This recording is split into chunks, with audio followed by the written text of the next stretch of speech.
I, I as a priest have made a decision to be celibate.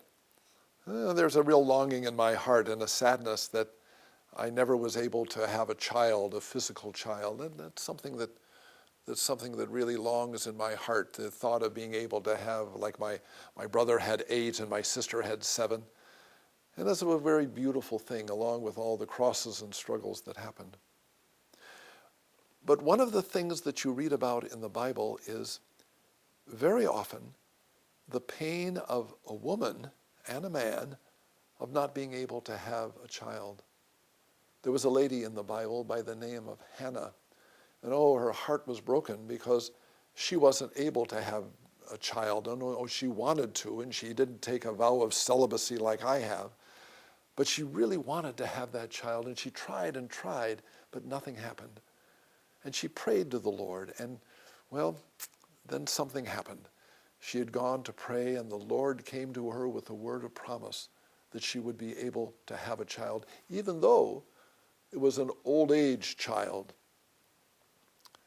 When she gave birth to the child, one of the first things that she did was bring the child back to church, bring the child back to the temple, and there present the child, whose name was Samuel, to the Lord.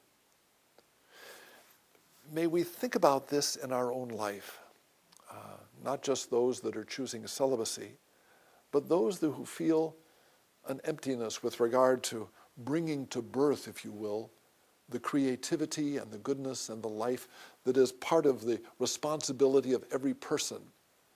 May we listen to the story of Hannah, that even in old age, God called her to become a mother. May we realize, wherever we are, if we're a celibate, if we're single, even if we're married, we are called by God to be fruitful. We are called by God to bring out new life in the world. May the story of Hannah and the commitment that God has to her and the promise that he gives to her and the life that he gives to her, may it touch our hearts to know that God gives us that challenge and gives us the possibility of bringing life to the world.